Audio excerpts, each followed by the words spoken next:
उधर सामने मत आ।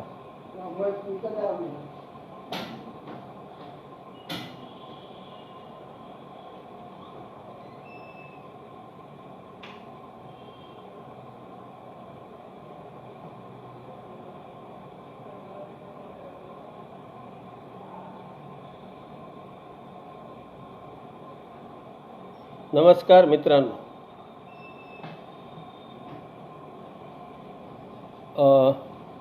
आज हा लाईव्ह मी अंबाजोगाईहून देत आहे। परवाच मी औरंगाबादहून 70 दिवसाच्या नंतर अंबाजोगाईला आलो आणि अंबाजोगाईमध्ये आल्यानंतर हा पहिलाच लाईव्ह माझा होत आहे। आपण सगळेजण इथं येत आहात ह्याचं मी मनपूर्वक स्वागत करतो आहे। आजच्या माझ्या लाईव्हचा मुख्य विषय हा सीलिंग कायद्याचा कहर असा आहे।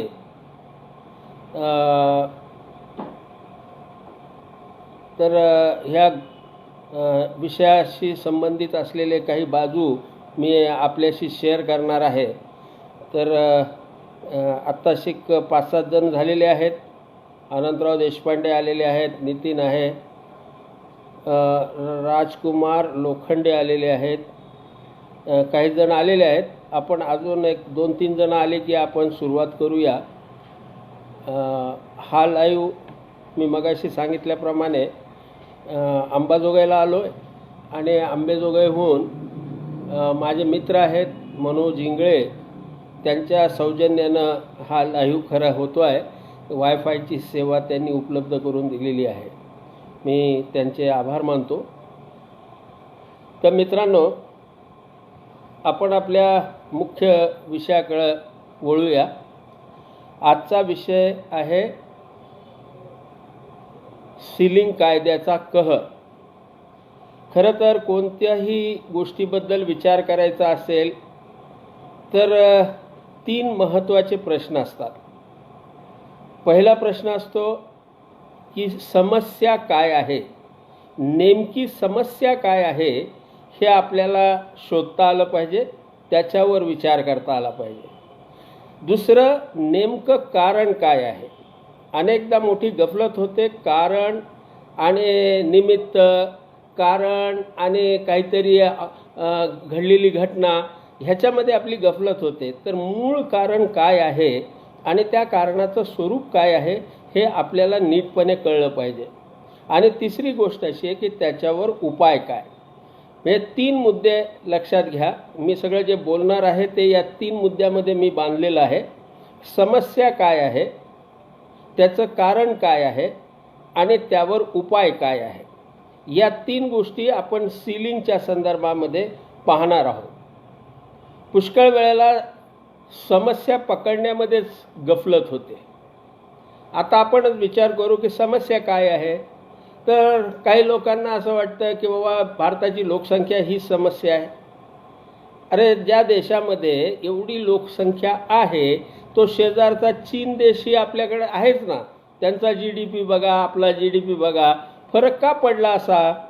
किंवा दुसऱ्या बाजूला असं बघा की असे अनेक देश आहे की ज्यांची लोकसंख्या एवढी नाही, परंतु त्यांच्याकडे आपल्यापेक्षा वाईट परिस्थिती आहे। त्यामुळं नेमकं काय कारण आहे। काय होतं माहिती आहे का की सर्दी झाली, पडसं झालं, पाय गुडघा दुखायला लागला, हे सगळे दुखणे दिसायला लागतात। पण मूळ काय झालं आहे बाबा, कॅन्सर झालेला आहे। तर कॅन्सर झालेलं आहे हे ओळखणं हे फार महत्त्वाचं असतं। मला जर विचारलं की भारतात तुम्ही समस्यांची यादी करताना पहिली समस्या कोणती ठरवाल, तर मी असं उत्तर देईन की शेतकऱ्यांच्या आत्महत्या ही माझ्यासाठी सगळ्यात अग्रक्रमाची पहिली समस्या आहे। या समस्येचं स्वरूप काय आहे तर आपल्याला माहीत आहे की जवळपास 4 लाखाहून जास्त शेतकऱ्यांनी आत्महत्या केलेल्या आहेत। ही समस्या इतकी विकराळ आहे। दुसरी गोष्ट म्हणजे एक असा दिवस जात नाही की ज्या दिवशी शेतकऱ्याने आत्महत्या केलेली नाही। आणि थोडकी नाही तर जवळपास 40-50 शेतकरी रोज आत्महत्या करत आहेत। हे सिद्ध झालेली गोष्ट आहे, माहीत असलेली गोष्ट आहे, इतकी विक्राळ आणि भयानक गोष्ट आहे. दुसरी गोष्ट काय दिसते, तर जे शेतकरी आत्महत्या करत आहेत त्याच्यामधले 94% शेतकरी हे अत्यल्प भूधारक आहेत. अल्पभूधारक, अत्यल्प भूधारक. तर सगळ्यात कमी होल्डिंग असलेले जे शेतकरी आहेत ते त्यांच्या आत्महत्यांचा म्हणजे एकूण आत्महत्या केलेल्या शेतकऱ्यांमध्ये जर त्यांची वर्गवारी केली तर 94% शेतकरी हे अत्यल्प भूधारक आहेत, असा एका सर्वेनं निष्कर्ष काढलेला आहे. ह्या आत्महत्या कधीपासून होत आहेत? सोपे लोक काय करतायत, त्या मूळ विषयाकडे जाऊ देत नाहीत.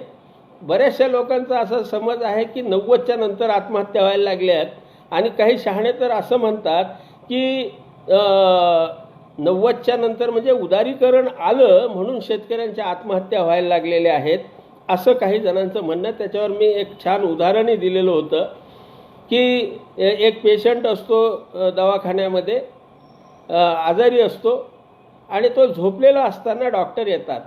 डॉक्टर हाक मारतात त्याला गाढ झोप लागलेली असते. एकदा झालं, दोनदा झालं, तीनदा झालं, तो उठत नाही. डॉक्टर म्हणतो की हा मेला आहे, ही इज डाईट, आणि लिहून टाकतो आणि पुढं जायला लागतो. तेवढ्यात त्याला जाग येते, अहो मी मेलो नाही, मी मेलो नाही. तर ते सिस्टर म्हणते की तुला जास्त कळतं का त्या डॉक्टरला जास्त कळतं? आमच्याकडच्या विद्वानांची ही अवस्था आहे, शहाणे जास्त आहेत ते, की अरे ते शेतकरी म्हणायला लागले की अरे माझ्याकडं उदारीकरण आलंच नाही रे, मी उदारीकरणाने कसा मरेन. पण ह्यांचं म्हणणं असं की नाही तू उदारीकरणाने मरतोयस. ॲक्च्युअल अशी आहे, खरी गोष्ट अशी आहे की शेतकऱ्यांच्या आत्महत्या ह्या सातत्यानं होत आलेल्या आहेत. मध्यंतरी मी विठ्ठलरामजी शिंदे यांची भाषणं वाचत होतो. त्या भाषणामध्ये म्हणजे विठ्ठलरामजी शिंदेंच्या काळामध्ये सुद्धा शेतकऱ्यांची आत्महत्या झाल्याचं दिसून येतं. नंतर तर झाल्या आहेत. आणि आत्ता आम्ही जे 19 मार्च 1986ची साहेबराव करपेची जी आत्महत्या आहे ती 1986ची आहे, म्हणजे 90च्या अगोदरची आहे. 90च्या अगोदरही खूप मोठ्या आत्महत्या झाल्या, परंतु 90च्या नंतर त्याची नोंद सुरू झाली म्हणून अनेकांचा गैरसमज झाला की 90च्या नंतर आत्महत्या सुरू झालेल्या आहेत. नाही, उदारीकरण नाही. तेव्हा जिथे जिथे नाही तिथे तिथे आम्हाला असं दिसतं की संकट आहे. आणि भारतामध्ये तर ते इतकं विक्राळ स्वरूपात आलेलं आहे की ह्या शेतकऱ्यांच्या आत्महत्या सातत्यानं होत आहेत. आपण समस्येच्या जवळ चाललेलो आहोत. भारतामध्ये 85% शेतकरी हे 2 एकरच्या आतले आहेत, 1 हेक्टरच्या आतले आहेत. हे मी म्हणत नाही, तर स्वामीनाथन आयोगानं 2005-06 मध्ये जेव्हा त्यांचा रिपोर्ट आला त्या काळामध्ये त्यांनी त्या रिपोर्टमध्ये ही आकडेवारी दिलेली आहे की 85% शेतकरी हे अत्यल्प भूधारक आहेत. 2005-2020 15 वर्षाचा हा काळ होऊन गेलेला आहे.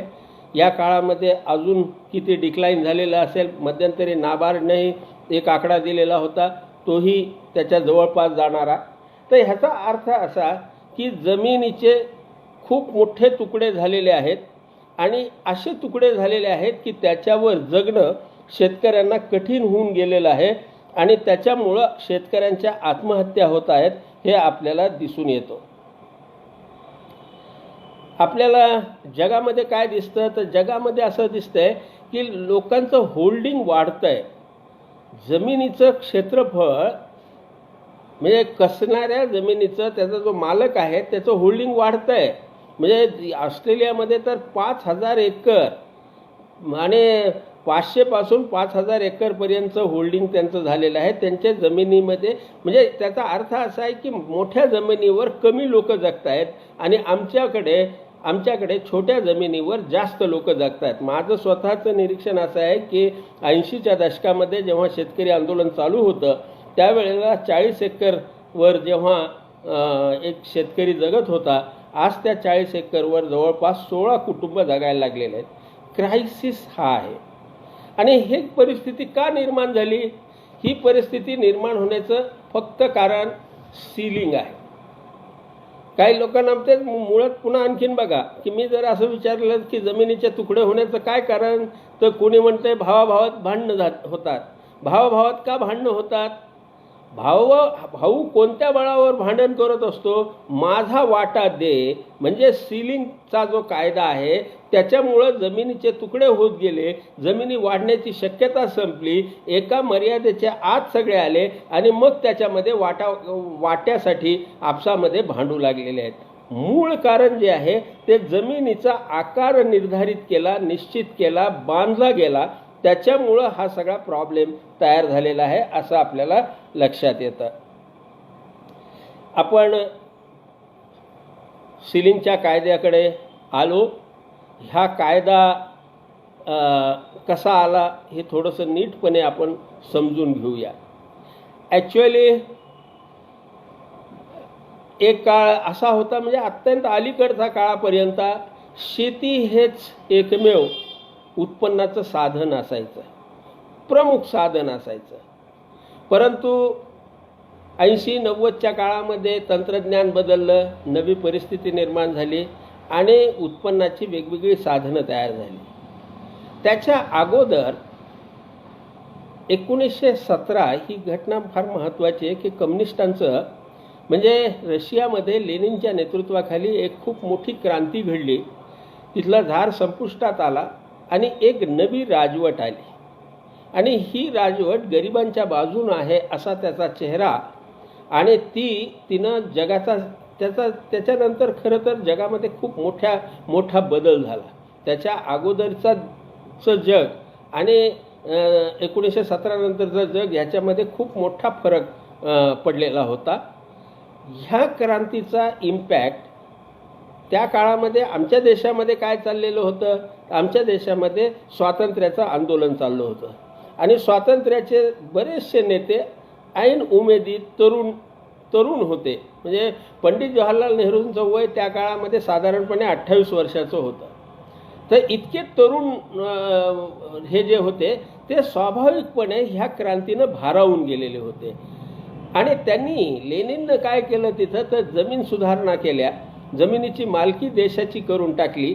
म्हणजे जमिनी सगळ्या लोकांच्या आणि कम्युन्स वगैरे तयार केले. एक नवीन पद्धत त्यांनी उभी केली. तिढा जमिनीच्या मालकीचा आहे असं सामान्यपणे मानलं गेलं आणि जगभर भूमी सुधारण्याच्या बाबतीमध्ये एक आग्रह सुरू झाला. एक इनिशिएटिव्ह लोक घ्यायला लागले की आता भूमी सुधारणा झाल्या पाहिजेत आणि जगभराच्या अनेक देशांमध्ये भूमी सुधारणांचे कायदे करण्यात आले. भूमी सुधारणांचे कायदे ही फार महत्त्वाची घटना होती आणि याच काळामध्ये आमच्याकडं संविधान सभेमध्ये सुद्धा जमिनीच्या मालकीच्या बाबतीमध्ये प्रश्न उपस्थित राहिला.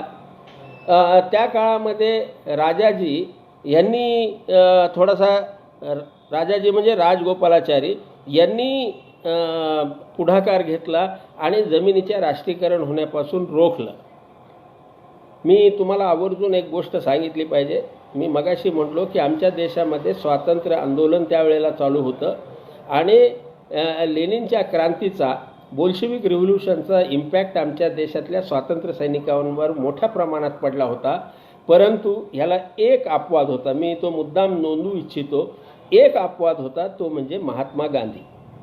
महात्मा गांधींवर या गोष्टीचा कुठलाही प्रभाव पडलेला नव्हता, कारण ते जमिनीवर चालत होते, जमिनीशी लोकांमध्ये राहत होते आणि लोकांशी इंटरॅक्शन त्यांचं चालू असल्यामुळं ते नीटपणे विचार करून वाटचाल करत होते.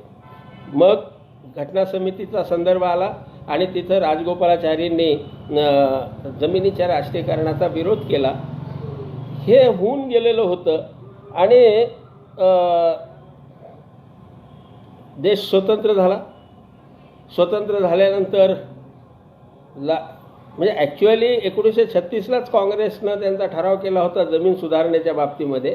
47ला देश स्वतंत्र झाल्यानंतर सुरुवात झाली की आता जमिनीच्या सुधारणांची. तर पहिला टप्पा असा होता की जमीनदारी संपुष्टात आणणे.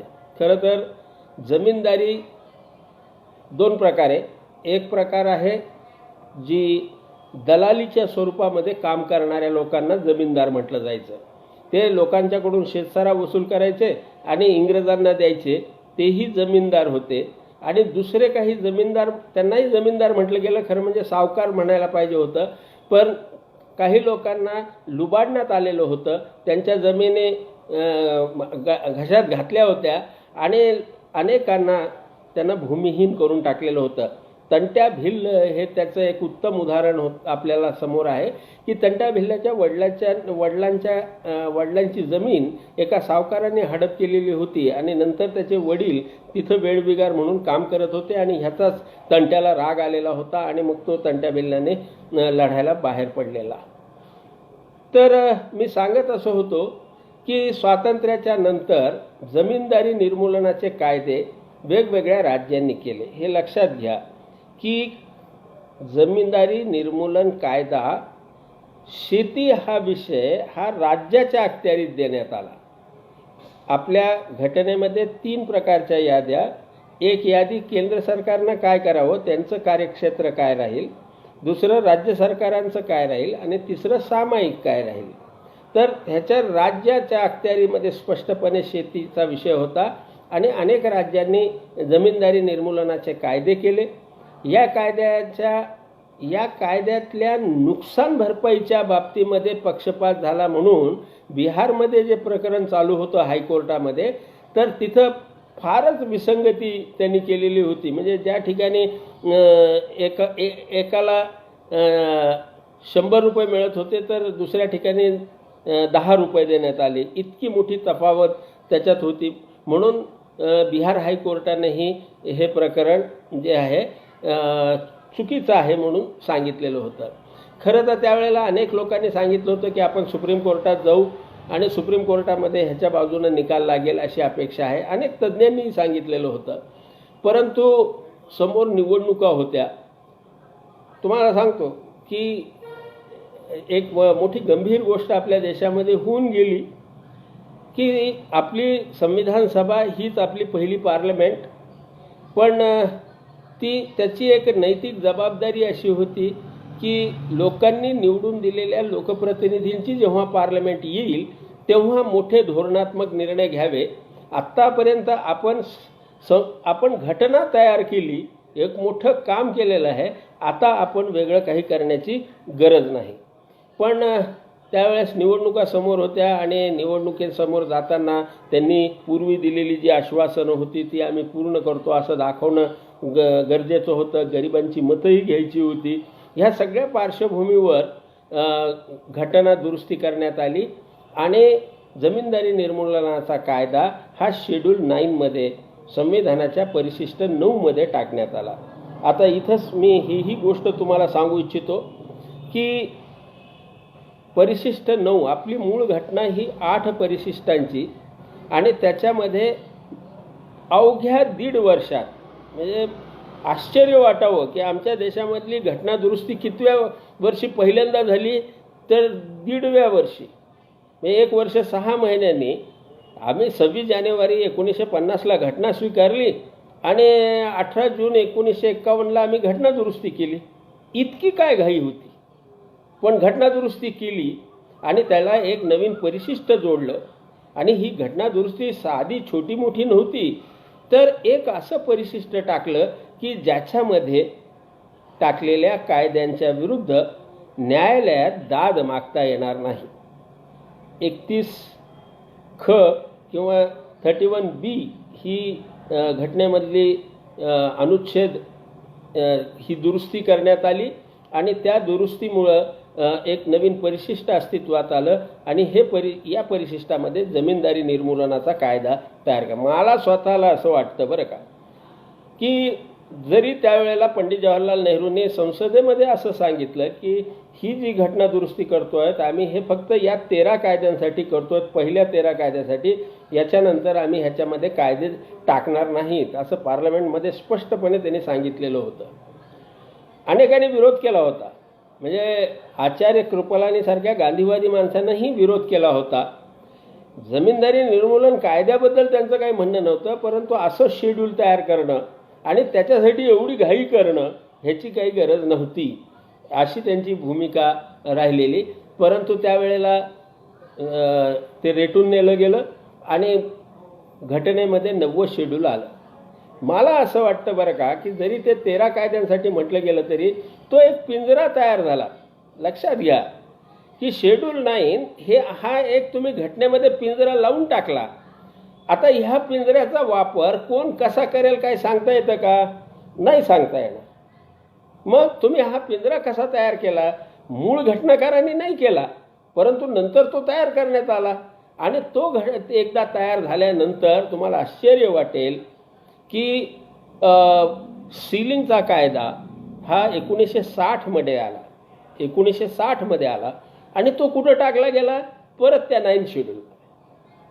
पंडितजी हयात होते त्यावेळेला. हा कायदा 1960मध्ये आला आणि तो कायदा पुन्हा 9 शेड्यूलमध्ये टाकला की त्याच्या विरुद्ध कोर्टामध्ये आव्हान देता येणार नाही अशी सगळी व्यवस्था करण्यात आली. म्हणजे हे बघा, मी मगाशी सांगितलं की काही सावकार होते, त्यांनी लोकांच्या जमिनी लाटल्या होत्या. त्या लाटलेल्या जमिनी देश स्वतंत्र झाल्यानंतर परत द्यायला हव्या होत्या. ते जमीनदार म्हणा, त्यांना सावकार म्हणा, काय म्हणायचं, लोकांच्या जमिनी तुम्ही लाटून घेतलेल्या आहेत तर ते त्यांना ज्यांच्या होत्या त्यांना परत करा. तर त्यांच्या परत करायच्या ह्याच्यासाठी काय करता आलं असतं? तर ह्याच्यासाठी साजं करता आलं असतं, एक लवाद नेमायचा आणि त्या लवादानं पटापट त्याच्याबद्दलचे निर्णय द्यायचे. झालं. इतकं सोपं होतं. 10 वर्षामध्ये ज्यांच्या जमिनी घशात घातल्या सावकारांनी, जमीनदारांनी, त्यांच्या जमिनी परत मिळाल्या. हा देशाच्या स्वातंत्र्यानंतरचा पहिला कार्यक्रम ठरू शकला असता, परंतु तो न करता त्यांनी दुसराच मार्ग केला आणि सीलिंग आणलं. सीलिंगबद्दल मी तुम्हाला आवर्जून सांगू इच्छितो की सीलिंगबद्दलचं माझं म्हणणं असं आहे की शिकार करायला जायचं आणि अख्खं जंगलच जाळून टाकायचं, तुम्हाला शिकार मिळाली नाही, अशा प्रकारची परिस्थिती सीलिंगच्या कायद्यानं केलेली आहे. तुम्ही करायला काय करत होतात? तर भूमिहीनांना असं त्याच्यात म्हटलेलं आहे की भूमिहीनांना तुम्हाला जमिनी उपलब्ध करून द्यायच्या होत्या. आता ह्याच्यातला शब्द भूमिहीन हा किती योग्य आहे ते तपासा तुम्ही. माझा आक्षेप आहे त्या शब्दावर सुद्धा. तुम्ही कारखान्यामधल्या कामगाराला कधी कारखानाहीन असा शब्द वापरला आहे का? हे शब्दसुद्धा अत्यंत चालाखीनं वापरले जातात बरं का. भूमिवान आणि भूमिहीन यांच्यामध्ये भांडण लावायचं. खरं तर शेतकरी सगळे शेतकरी म्हणायचे नाहीत. बरं, शब्द असा द्वैताचा, भांडणं लावणारा, भूमिहीन. आणि कारखान्यामध्ये मात्र असा शब्द नाही की कारखानाहीन. म्हणजे अंबानी हे कारखानावान आहेत आणि त्यांच्या कारखान्यात काम करणारा माणूस हा कारखानाहीन आहे, असा उल्लेख तुम्ही कुठेही वाचलेला नसेल, ऐकलेला नसेल. कारण तसा मॅसेज जाऊच द्यायचा नाही. तुम्ही सगळे कामगार आहात एवढंच तुम्हाला सांगायचं आहे. तुम्ही कारखानाहीन आहेत ह्याची जाणीव तुम्हाला होऊ द्यायची नाही. इकडं मात्र ती जाणीव प्रकर्षानं करायची, कारण तुम्हाला शेतकरी आणि अन्य घटक यांच्यामध्ये भांडण लावायचं होतं. तो मुद्दा आपण बाजूला ठेवू. 1960 साली हा कायदा आला आणि तो 9 शेड्यूलमध्ये टाकला. मोठी गंमत आहे बरं का. 9 शेड्यूलमध्ये राज्याचा कायदा आहे हा. सीलिंग कायदा हा राज्यांचा कायदा आहे. राज्याचा कायदा येतो आणि पार्लमेंट त्याच्यावर कोणताही विचार न करता, आणि विचार करण्याचा अधिकार नाही कारण सूचीमध्ये राज्याचे आहे ते, आणि तुम्ही थेट त्याला निर्णय घेता 9 शेड्यूलमध्ये टाकायचा. बाबासाहेब आंबेडकरांनी या पद्धतीवर आक्षेप घेतला होता, परंतु त्याच्याबद्दल कोणी काही फारसा विचार करताना दिसत नाही. अरे, राज्याचे कायदे आहेत ते दिल्लीच्या पार्लमेंटमध्ये चर्चा नाही, आला कायदा आणि तुम्ही दाखल करून टाकला त्याला 9 शेड्यूलमध्ये. हे कसं काय होऊ शकतं? पण झालं. 9 शेड्यूलमध्ये हा सीलिंगचा कायदा टाकून देण्यात आला. अजून एक तुम्हाला लक्षात आणून देऊ इच्छितो की म्हणजे 1917 साठी सुरू झालेली ती सगळी प्रक्रिया आपण बघतो आहोत. स्वातंत्र्याच्या ऐन सुरुवातीच्या काळामध्ये तेलंगणमध्ये कम्युनिस्टांचा एक मोठा उठाव झाला. सावकारांच्या विरुद्ध, जमीनदारांच्या विरुद्ध उठाव, सशस्त्र लढा होता. फार मोठं वातावरण त्या लढ्यानं निर्माण केलेलं होतं. आणि त्याच सुमाराला आचार्य विनोबा भावे, जे गांधीवादी होते, अहिंसक होते, त्यांनी भूदान चळवळ केली. भूदान चळवळ आणि तेलंगण या दोघांचा उद्देश एकच होता की ज्यांच्याकडे जमिनी नाहीत त्यांना जमिनी वाटा. आणि दिल्लीत नेहरू सरकार होतं, तेही समाजवादी सरकार, त्यांनीही पुढाकार घेतला आणि कायदाकरणामध्ये त्यांचा जो रोल होता तो केला. बघा, जे लढू शकत होते त्यांनी शस्त्र हातात घेऊन जमिनी मिळवण्याचा प्रयत्न केला. जे अहिंसावादी होते त्यांनी अहिंसेचं हृदय परिवर्तन करून जमिनी मिळवल्या आणि त्या वाटल्या. आणि त्यांच्यामध्ये मूळ प्रश्न असा निर्माण झाला आता की हे केलं, कायदा झाला, जमिनी वाटल्या, किती वाटल्या? परवा प्रमोद चुंचुनवारने त्यांच्या निवेदनामध्ये सगळी आकडेवारी दिली. लाखो एकर जमिनी सरप्लस म्हणून घेतल्या, लाखो करोडो रुपयाची किंमत असलेली शेतकऱ्यांच्या जमिनी. मोठं इंटरेस्टिंग आहे बरं का. महाराष्ट्र सरकारचा कायद्याचं पुस्तक माझ्याजवळ इथं आहे. या कायद्यामध्ये मी पाहत होतो की त्यांनी नुकसान भरपाईसाठी काय म्हटलेलं आहे, तर नुकसान म्हणजे मोबदला किती द्यायचा आहे माहिती आहे का? एक जात 150 रुपये एकर. 150 रुपये एकर हा अधिकृत कायद्याच्या पुस्तकात नोंदलेला मोबदला आहे आमच्या जमिनीचा. आणि तो किती जणांना मिळाला आणि किती जणांना नाही मिळाला ती गोष्ट सोडून द्या. पण गोष्ट ही आहे की 150 रुपये एकरनं तुम्ही लोकांच्या जमिनी काढून घेतल्या आणि त्या वाटल्या तुम्ही इतरांना. लाखो रुपयाची लूट शेतकऱ्यांकडून सरकारनं केली. याच्यामधली सुद्धा अजून एक मेख तुम्हाला मी सांगतो. 60ला जरी हा कायदा आला तरी त्याची अंमलबजावणी झाली नाही. वसंतराव नाईक त्या मानाने मला असं वाटतं की जास्त समजदार नेते होते. त्यांनी ते दाबून धरलं, थोपून धरलेलं होतं.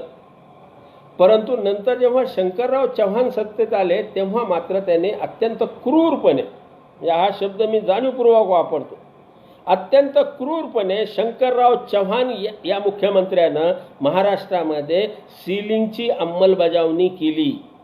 अत्यंत क्रूरपणे केली. या महाराष्ट्रामध्ये 75च्या सुमारामध्ये, 72च्या नंतर त्याची प्रक्रिया सुरू झाली आणि 75च्या सुमाराला तर ती टोकाला गेली. 75ला तुम्हाला माहिती आहे आणीबाणी आहे. आणीबाणीच्या काळामध्ये याची अंमलबजावणी करण्यात आली.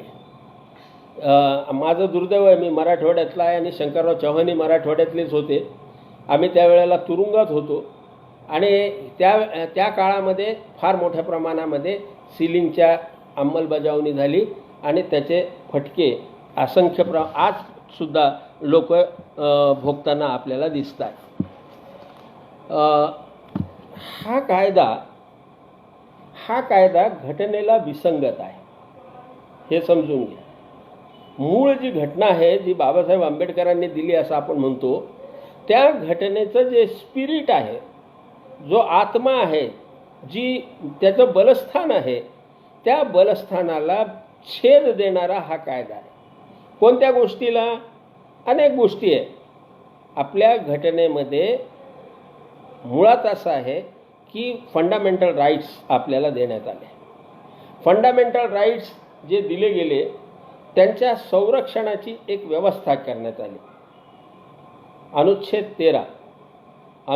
13मध्ये स्पष्टपणे सांगण्यात आलेलं होतं की तुम्ही असे कायदे करू शकत नाहीत जे मूलभूत अधिकारांना छेद देतील. मूलभूत अधिकारांच्या विरुद्ध केलेला कायदा हा शून्यवत राहील अशी भाषा त्या अनुच्छेदामध्ये वापरलेली आहे. परंतु 9th शेड्यूल केलेलं होतं, सगळे मूलभूत अधिकार बोंबलले. 9th शेड्यूलमध्ये हे टाकल्यामुळं त्याच्यात आता मूलभूत अधिकारांचा भंग झाला असंही म्हणण्याची सोय नाही. परंतु हा कायदा तुमचं व्यवसाय स्वातंत्र्य हिरावतं. हा कायदा तुमचा समानतेचं तत्त्व नाकारतं. समानतेचं तत्त्व म्हणजे काय की तुम्ही शेतकऱ्यांवरच ही सीलिंग लावलेलं आहे. इतर व्यवसायावर का नाही? वकिलांनी किती खटले चालवावे ह्याचं काही सीलिंग आहे का? डॉक्टरने किती ऑपरेशन करावे ह्याचं सीलिंग आहे का? लता मंगेशकरने गाणे किती गावेत ह्याचं सीलिंग आहे का? सचिन तेंडुलकरने रन किती काढावे ह्याचं काही सीलिंग आहे का? सीलिंग दुसऱ्या कुठल्या व्यवसायामध्ये आहे? अहो, जावेद हबीब हा एक न्हावी आहे आणि तो 750च्या वर फ्रँचायझी देशभर सुरू करू शकतो, पण शेतकऱ्याला मात्र बंधन, तू एवढ्याच मर्यादेमध्ये शेती ठेवू शकतो. हे इक्वल बिफोर लॉ ह्या तत्वाला बाधा करणारं होतं. आणि तुम्हाला सांगतो की हीच भीती होती सरकारला की ह्या कायद्याच्या विरुद्ध, ह्या कायदा जर मोकळा ठेवला असता आणि शेड्यूल 9मध्ये टाकला नसता तर लोक कोर्टात गेले असते आणि कोर्टाने हे घटनाविरोधी ठरवलं असतं. परंतु त्यांनी दुर्दैवानं 9 शेड्यूलमध्ये टाकल्यामुळं हा कायदा घटनाविरोधी आहे, हा कायदा पक्षपात करणारा आहे. अच्छा, ह्याच्यामध्ये विसंगती आहेत बरं का. हे कशामुळं लक्षात आले नाही, आमच्या मकरंद डोईजड यांनी सुप्रीम कोर्टामध्ये याचिका दाखल केली. त्या चर्चेमध्ये त्यांनी हा एक फार महत्त्वाचा मुद्दा उपस्थित केला. 54 एकरचा कोरडवाहू शेतकरी आहे आणि त्यांनी खूप कष्ट करून त्याच्यामध्ये बागायत केली आणि बारमाही पाण्याची सोय उपलब्ध केली.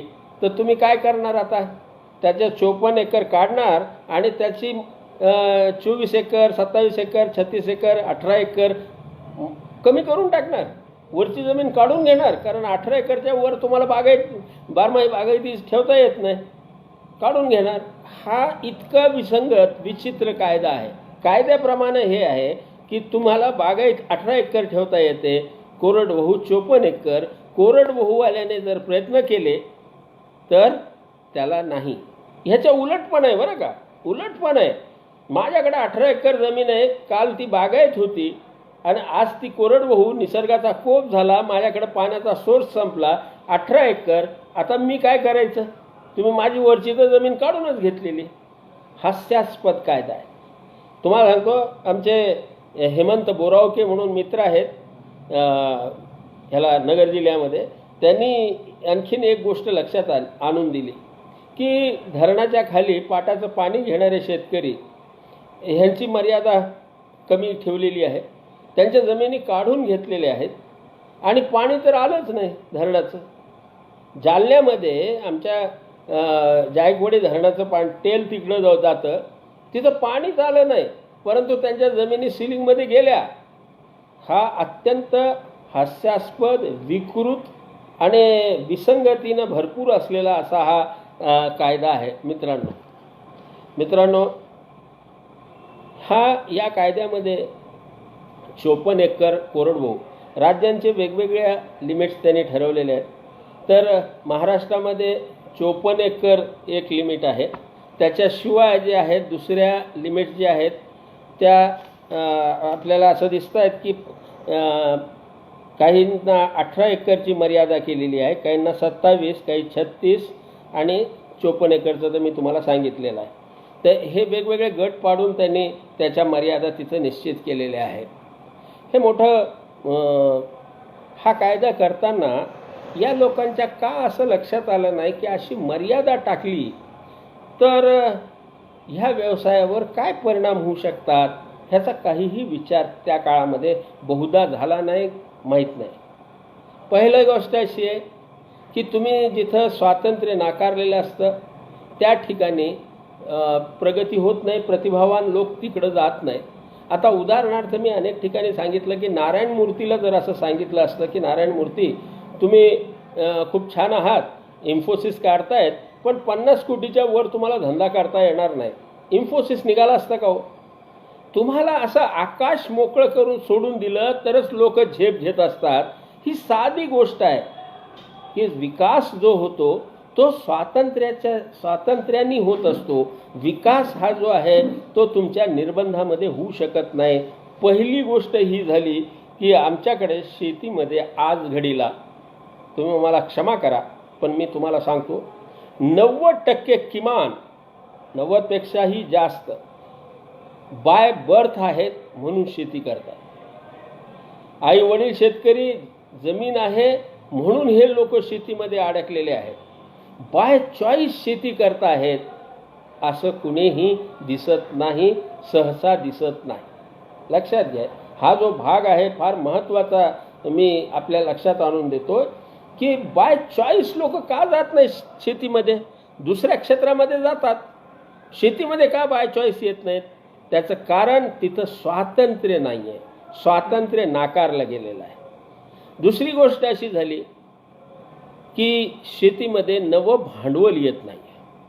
सगळ्यात मोठी समस्या ही आहे की नवं भांडवल येत नाहीत. आणि मी तुम्हाला सांगतो की ज्यांच्याकडे भांडवल आहे ते खूप विचार करणारे लोक असतात. त्यांना माहीत आहे की 2 एकरमध्ये हा लॉस मेकिंग बिझनेस, 2 एकरवाल्याला कोण देणारे भांडवल, तशाने भांडवल येत नसतं. आणि तिसरी गोष्ट म्हणजे आधुनिक तंत्रज्ञान, विविध प्रयोगशीलता, ह्या ज्या गोष्टी असतात त्या गोष्टी करण्यासाठी त्याच्यावर बंधन ठेवून चालणार नाही. मी तुम्हाला सांगतो की मुद्दाम स्पष्टीकरण करू इच्छितो, मी असं म्हणत नाही की होल्डिंग जास्त असली पाहिजे. होल्डिंग जास्त की कमी हा विषय नाही आहे, विषय शेतकऱ्याच्या स्वातंत्र्याचा आहे. त्याला ठरवू द्या किती हेक्टरवर करायची, किती जमिनीवर करायची. 2 एकरवर प्रयोग करणाऱ्यालाही पूर्ण सूट द्या आणि 200 एकरवर करणाऱ्यालाही सूट द्या. ही भूमिका तुम्ही घेतली तरच तुम्हाला नव्या नव्या गोष्टी मिळू शकतील, अन्यथा तुमच्या हातामध्ये काही लागणार नाही. आधुनिक तंत्रज्ञान जे आहे, हे आधुनिक तंत्रज्ञान मुळात असं आहे बरं का, की मी मगाशी सुरुवात करताना असं सांगितलं होतं की शेती हे उत्पन्नाचं एकमेव साधन होतं. त्यावेळेसची परिस्थिती भिन्न होती. आज तशी परिस्थिती राहिली नाही. शेतीतर क्षेत्रामध्ये सुद्धा उत्पन्न करण्याची उत्पन्न निघू शकतं. शेतीतर क्षेत्रामध्येही भांडवल निर्मिती होते.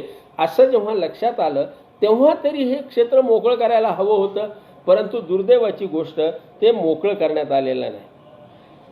आधुनिक तंत्रज्ञान ह्याचा मी समर्थक आहे, परंतु मी त्यांना हेही सांगेन की 2 एकरचा शेतकरी हे आधुनिक तंत्रज्ञान कसं पेलवेल, त्याला कसं करेल.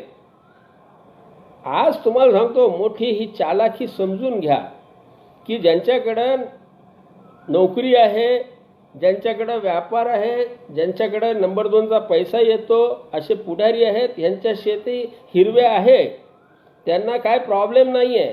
परंतु ज्याचं जगणं, ज्याचं उत्पन्नाचं मुख्य साधन शेती आहे, तो क्रायसिसमध्ये आहे.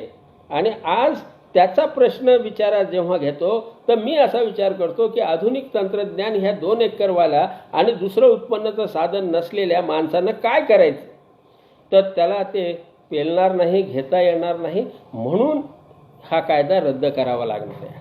हा कायदा रद्द केल्याशिवाय मला असं वाटतं की सुटका नाही. एक अजून तुमच्या गोष्ट लक्षात आणून देऊ इच्छितो आणि त्याचाही सिलिंगशी संबंध आहे की ज्या वेळेला आपण उद्योगांचा विचार करतो त्यावेळेला आपण कंपन्यांच्याबद्दल बोलतो, कंपन्यांचे प्रस्ताव देतो, पार्टनरशिपचे प्रस्ताव देतो. आणि शेतीबद्दल जेव्हा बोलतो तेव्हा आपण काय करतो, तर आपण त्यांना गट शेती, समूह शेती, कोऑपरेटिव्ह जास्तीत जास्त. का बरं कंपनी नाही? शेतीमध्ये कंपन्या का नाही उभ्या राहाव्या? आत्ता अलीकडे फार्मर प्रोड्युसर्स कंपन्यांना त्यांनी एक विशेष कायदा करून परवानगी दिलेली आहे, स्वागतार्ह आहे. मी ती चांगली गोष्ट केली. परंतु सामान्य स्थितीमध्ये शेतकऱ्यांच्या कंपन्या का नाही तयार होऊ शकल्या आपल्या देशामध्ये? जगात दुसरीकडे सगळीकडे शेतकऱ्यांच्या कंपन्या होतात, आमच्या देशामध्ये शेतकऱ्यांची कंपनी का होत नाही? कारण 54 एकर, 36 एकर, 18 एकर ह्या ज्या मर्यादा लावलेल्या आहेत आम्ही, त्याच्यामुळं कोणत्याही कंपन्या करणारे उद्योजक ह्या क्षेत्रामध्ये वळलेले नाही आहेत. मला असं वाटतं की कोरोनाची परिस्थितीच्या बाबतीमध्ये अनेक लोक विचार करतात आणि ही गोष्ट खरं आहे. लाखो लोक परत आले हो, लाखो नाही कोटीच्या घरात गेलेले आहेत.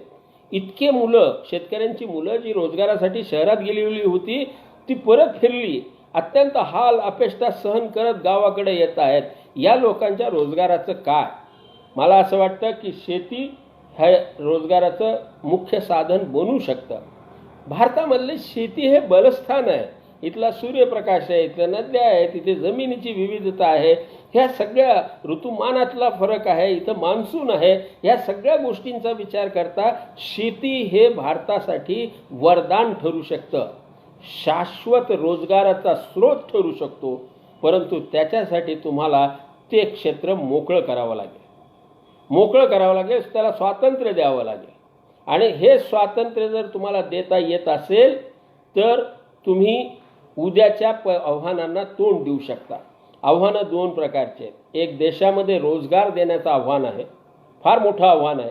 देशामधल्या लाखो करोडो लोकांना शेती आणि शेतीपूरक गोष्टीमध्ये कसा रोजगार मिळू शकतो ह्याचा विचार करायचा झाला तर सगळ्यात पहिलं पाऊल उचलावं लागतं की तुम्ही जे अडचणीत आणणारे कायदे आहेत ते संपवून टाका. दुसरी गोष्ट जगाचं आव्हान आहे.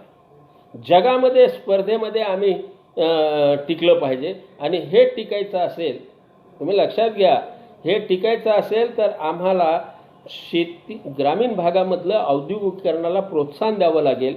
आणि हे औद्योगिकीकरण मी एक मुद्दा आवर्जून सांगू इच्छितो. आज जरी मी सीलिंग कायद्याबद्दल बोलत आहे तर याचा अर्थ असा नाही की केवळ सीलिंग कायदे संपवा म्हणजे प्रश्न मिटेल किंवा आवश्यक वस्तू कायदा मिटवा म्हणजे प्रश्न मिटेल, असं नसतं होत. ह्या सगळ्या गोष्टी एकमेकाला जुळलेल्या आहेत. किमान हे 3 कायदे तरी जुळलेले आहेत. ह्या 3 कायद्यामध्ये स्वातंत्र्य नाकारलेलं आहे, उदारीकरण नाकारलेलं आहे, सरकारी हस्तक्षेप त्याच्यामध्ये घालून ठेवलेला आहे. हे 3 कायदे तरी हटले पाहिजेत. परंतु त्याच्यामध्ये हे बघा, सीलिंगनं उत्पादकतेच्या प्रक्रियेला स्वातंत्र्य नाकारलेलं आहे, आवश्यक वस्तूनं बाजारपेठेतलं स्वातंत्र्य नाकारलेलं आहे आणि मालमत्तेचा अधिकाराचा जर मूल मानवी अधिकारांचा भाग आहे अधिकरणाच्याशी संबंधित तर तो तर स्वतंत्र विषय आहे. परंतु हे 2 कायदे हे शेतीशी थेट निगडीत आहेत. केवळ आवश्यक वस्तू कायद्यामध्ये शेतीमाल तात्पुरता वगळल्याने प्रश्न सुटणार नाहीत, त्याच्यासाठी कायमची व्यवस्था करावी लागेल. त्याचप्रमाणे तुम्हाला सीलिंगचाही विचार करावा लागेल. आता शेवटच्या मुद्द्याकडे मी येतो आहे की सीलिंगचा कायद्याला हात लावला तर बोंबाबोंब होईल आणि लोक काय म्हणतील तर पहिली गोष्ट लोक म्हणतील की जमीनदार येतील, म्हणजे जमीनदार पुन्हा येतील, पुन्हा जमीनदारी सुरू होईल. अत्यंत हास्यास्पद विधान आहे. कोण आक्षेप घेतं माहिती आहे का? सुटाबुटात राहणारे, नोकरी करणारे, महिन्याचा पगार घेणारे ह्यांच्या डोक्यामध्ये असे विचार येतात. शेतकऱ्याला विचारा, त्याचं काय सीलिंग कायदा हटल्याने त्याचं काही बिघडत नाही, त्याचं काय त्याला विरोध असण्याचं कारण नाही. परंतु ह्यांना वाटतं की कोण जमीनदार येतील, भांडवलदार येतील. अरे बाळांनो, अमेरिकेमध्ये गुलामीची इतकी वाईट परिस्थिती होती की तिथं त्यांना हाताबायामध्ये साखळदंड घालायचे आणि हे काळे लोक जे आहेत ते माणसासारखं दिसणारे जनावर आहेत असं समजून त्यांच्याशी ट्रीट करायचे. तिथली जमीनदारी संपली, आली का परत? तिथं तर सीलिंग कायदा नाही आहे, तरीही जमीनदारी येत नाही. लक्षात घ्या, जमीनदारी पुन्हा येणे नाही, कारण ते वेठबिगारीवर अवलंबून आहे. वेठबिगारी आता या पुढच्या काळामध्ये होऊ शकत नाही. आमच्या घटनेनं तर ती पहिल्यांदाच रद्द करून टाकलेली आहे. त्यामुळं पुन्हा जमीनदार येतील हा बावळट प्रश्न आहे. दुसरी गोष्ट ते काय म्हणतात की भांडवलदार येतील, म्हणजे अदानी अंबानी वगैरे हे सगळे लोक येतील आणि ते जमीन करतील आणि शेतकरी देशोधडीला लागेल, असं एक दुसरं आर्ग्युमेंट प्राध्यापक मंडळी, विद्वान मंडळी करत असते. ही खरं आहे का? तुम्ही लक्षात घ्या की आजच्या घडीला भांडवलदारांना जमिनी घेण्यामध्ये कोणताही अडथळा सीलिंगचा कायदा करीत नाही. सीलिंगचा कायदा जमीनदारांना, भांडवलदारांना जमिनी घेण्यात अडथळा करत नाही, हे लक्षात घ्या. सीलिंग आज कारखानदाराकडे किती जमीन आहे? मी अनेक ठिकाणी उदाहरण दिलं. सुब्रतो राय, सहाराचा मालक, त्यांनी पत्रकार परिषदेमध्ये सांगितलं की त्याच्याकडे 25,000 एकर जमीन आहे. तुम्ही औरंगाबादला वाळूच्या रस्त्यावरून जरा फिरा, बजाजकडे बघा किती जमीन आहे. हे छोटे भांडवलदार आहेत, फार मोठे नाही आहेत. मग अंबानी अदानी यांच्याकडे किती असेल ते तर गणतीच नाही. हजारो एकर लाखो एकर जमिनी या कारखानदारांकडे भांडवलदारांकडे आज आहेत. सिलिंगचा कायदा असताना आहेत, हे लक्षात घ्या. अपप्रचार करू नका.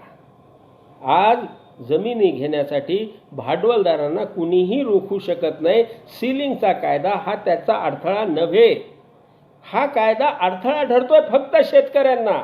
शेती करण्यासाठी तुम्हाला जमीन घेता येत नाही. हे जमिनीवरचं सिलिंग नाही आहे, हे शेत जमिनीवरचं सिलिंग आहे. ही गोष्ट पक्क ध्यानात घ्या. शेतकऱ्यांना अडथळा करणारा कायदा आहे, कारखानदारांना भांडवलदारांना अजिबात नाही. हेही समजून घ्या. मी एका गंभीर मुद्द्याचा पुन्हा एकदा उल्लेख करतो. मला असं विचारलं जातं की तुम्ही भूमिहीनांना जमिनी वाटप करण्याच्या विरोधात आहात का? अजिबात नाही, किंबहुना नाहीच नाही. भूमिहीनांना, ज्या वंचित जे आहेत त्यांना जमिनी मिळाल्या पाहिजेत ह्याच्याबद्दल मी ठाम आहे. मला माहीत आहे, कारण मी कम्युनिस्ट नाही आहे. मी कम्युनिस्ट म्हणतात की कुणाचीच मालकी नसावी, भूमिहीनांची सुद्धा मालकी नसावी. मी म्हणतो मालकीशिवाय माणूस पूर्णच होत नाही. मालकी असली पाहिजे. मालकी असेल तरच माणसाचं स्वत्व तयार होत असतं, माणूस पूर्ण होत असतो मालकी असल्यामुळे. मग ही मालकी कशी द्यायची? तुम्हाला सांगतो की ज्या वेळेला ह्या सिलिंग कायदा येत होता त्यावेळेला मोठी चर्चा झालेली होती. काय आपल्या देशामध्ये आहे ना, गरिबांच्या कल्याणासाठी किंवा समाजवादी धोरण राबवण्यासाठी शेतकऱ्यांचाच बळी घेतला जातो. हलवायाच्या दुकानावर जायचं आणि तिथं फायद्या पडायच्या असा उद्योग सरकार करत आलेला आहे.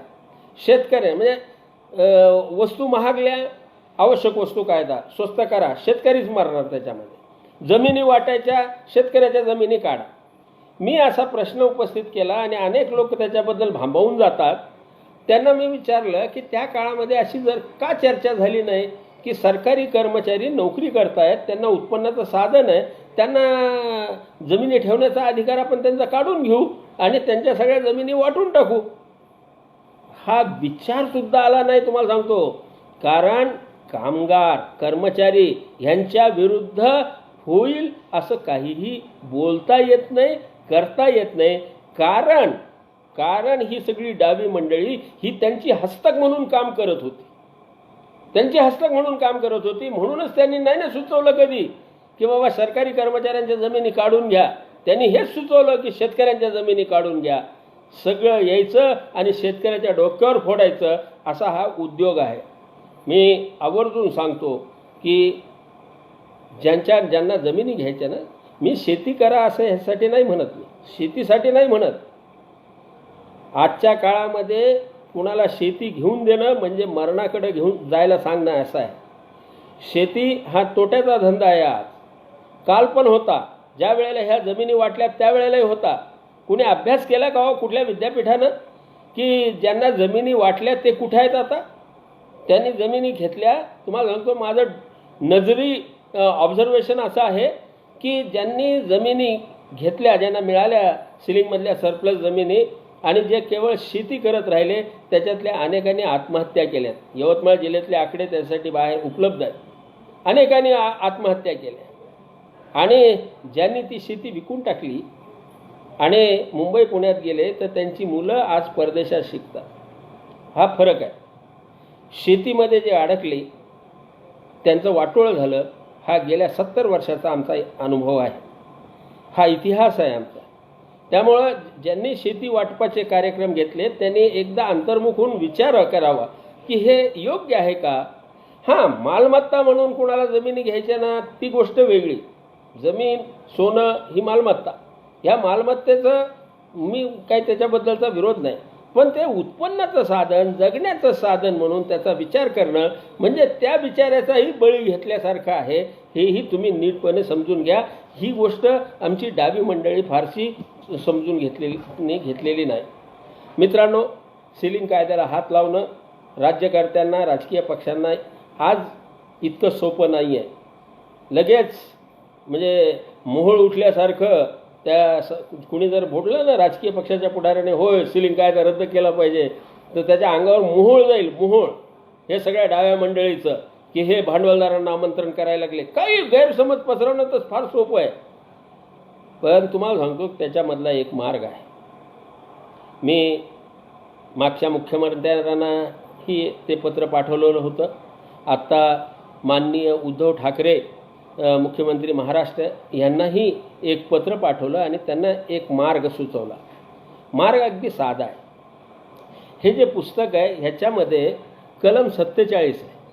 या कलम 47मध्ये कोणकोणत्या गोष्टींना सीलिंग कायदा लागू होणार नाही, कोणत्या गोष्टी ह्या कायद्यातून वगळण्यात आलेल्या आहेत ह्यांची यादी दिलेली आहे. की ह्याच्यामध्ये समजा लष्कराच्या जमिनी असतील, सरकारनं ताब्यात घेतलेल्या जमिनी असतील, बँकेने जप्त केलेल्या जमिनी असतील, किंवा कृषी विद्यापीठांच्या जमिनी असतील, कृषी महामंडळाच्या जमिनी असतील, अशा जमिनींना वगळण्यात आलेलं आहे. माझी सूचना अगदी साधी आहे. मी काय म्हणतो की फार्मर्स प्रोड्युसर्स कंपन्या, शेतकरी उत्पादक कंपन्या ह्या कायद्यानं तयार झालेल्या आहेत, शेतकऱ्यांच्या आहेत. या कंपन्यांना तुम्ही सीलिंगमधून वगळा. सीलिंगच्या कायद्यामधून यांना वगळण्यात आलेलं आहे. कलम 47मध्ये एक ओळ लिहायची. जसं इथं लष्कराच्या जमिनी, विद्यापीठाच्या जमिनी लिहिलं आहे ना, तसंच तिथं लिहायचं की फार्मर प्रोड्युसर्स कंपनी, शेतकरी उत्पादक कंपन्या यांनाही याच्यातनं वगळण्यात आलेलं आहे. हे केल्याबरोबर काय होईल? या केल्याबरोबर तुम्हाला सांगतो की जे धाडसी, मी मुद्दाम या व्यासपीठावरून आव्हान करेन, जे शेतकरी उत्पादक कंपन्या चालवतात त्या सर्व मित्रांना माझं आव्हान आहे, मित्रांनो, नुसतंच खतं बियाणं आणून देणं आणि उत्पादनाला बाजारात पोचवणं इतक्या कामात नका करू. मोठी आव्हानं आहे. ही मोठी आव्हानं जर आपल्याला पेलवायची असतील तर उत्पादन करण्यामध्ये तुम्ही सहभागी व्हा खऱ्या अर्थानं. आणि ह्याच्यासाठी MSc BSc ॲग्री झालेली मुलं ही तुमच्या मदतीला धावून येतील. त्यांच्या मदतीनं करा. आणि हां, शेतकऱ्यांना आज जेवढे पैसे मिळतात त्याच्यापेक्षा किमान तिप्पट जास्त पैसे मिळतील अशी व्यवस्था करा. मी मराठवाड्यातला आहे, केजच्या जवळ एका कंपनीच्या उद्घाटनाला गेलो होतो. तर त्यावेळेला मी त्यांना सांगितलं की तुम्ही औषधी उत्पादन जर केलं, औषधी वनस्पतीचं, तर तुम्ही आजच्यापेक्षा तिप्पट जास्त भाव शेतकऱ्यांना देऊ शकतात. मला हे माहीत आहे की कंपन्या केवळ उत्पादनामध्ये थांबणार नाहीत तर प्रक्रियेमध्ये जातील. आणि प्रक्रियेमध्ये जर ह्या कंपन्या गेल्या तर शेतकऱ्यांच्या मुलांना तिथल्या तिथे रोजगार मिळेल. आणि त्याच्याच बरोबर शेतकऱ्यांचा मोबदला वाढून मिळेल. ही पद्धत केली तर त्याचा आणखीन एक फायदा मी तुम्हाला सांगतो की आम्ही मुलींना मालकी हक्क देतो, जमीन देतो. मुलगी असते सासरी, जमीन असते इकडं माहेरी, आणि मग त्याच्यावर कुणीतरी पडत्या भावाने ते विकत घेतं किंवा नातेवाईकच त्याच्यावर दबाव टाकतात वगैरे वगैरे, जे काय होत असेल. परंतु ह्या कंपन्यांना जर शेती करण्याचा तुम्ही अधिकार दिला, ह्यांना ह्या सीलिंगच्या कायद्यातून जर वगळलं आणि कंपन्या काम करू लागल्या तर त्या मुलीच्या जमिनीचा प्रॉब्लेम येणार नाही. तिच्याकडे त्या कंपनीचं शेअर असेल आणि ती तिकडं सासरी असली तरी इथून तिच्या नावाचं बँकेमध्ये पैसे ट्रान्सफर होऊ शकतील. तुम्हाला सांगतो हे सोपं होणार. नव्या जगाला सामोरे जाण्यासाठी शेतकऱ्यांच्या कंपन्या होणं या देशाची गरज आहे आणि त्याचा विचार करणं आवश्यक आहे. सीलिंग कायदा हा राक्षसी कायदा आहे. सीलिंग कायद्यानं देशाचं वाटोळं केलेलं आहे. ह्या झालं गेलं. आता हे करोनाच्या नंतर जी परिस्थिती तयार होते, या परिस्थितीत तरी शहाणे व्हा. शेतकऱ्यांना स्वातंत्र्य द्या. हे आवश्यक वस्तू असेल, सीलिंग असेल, जमीन अधिग्रहण आहे, ह्या सगळ्या कायद्यांचा फेरविचार करा. बघा, कुत्र्याचं शेपूट, शरद ऋषी सांगायचे, कुत्र्याचं शेपूट जर कापायचं असेल ना तर कुत्र्याला त्रास होईल म्हणून हळूहळू कापायला लागला तर जास्त त्रास होतो. करायचं असेल तर फटकन करा. एका झटक्यामध्ये शेतकऱ्यांच्या विरोधातले सर्व कायदे तुम्हाला रद्द करावे लागणार आहेत. तुम्ही जर आज केले तर शेतकऱ्यांच्या आत्महत्या थांबतील. मोठ्या समस्येचं उत्तर मिळेल. आमचा देश बलवान होईल. मी आवर्जून सांगतो की मी शेतकऱ्यांचा नेता नाही. मला शेतकऱ्याचा नेता म्हणून समजू नका. किसान पुत्र आंदोलन हा कार्यक्रम जो देत आहे तो राष्ट्र उभारणीचा कार्यक्रम देत आहे. हे कायदे रद्द झाले तरच ह्या देशाच्या विकासाची वाट मोकळी होईल. कारण विकास योजनातून होत नसतो, विकास स्वातंत्र्यातून होतो आणि हे स्वातंत्र्य शेतकऱ्यांना मिळालं तर हा देश खऱ्या अर्थानं महाशक्ती होऊ शकेल. धन्यवाद.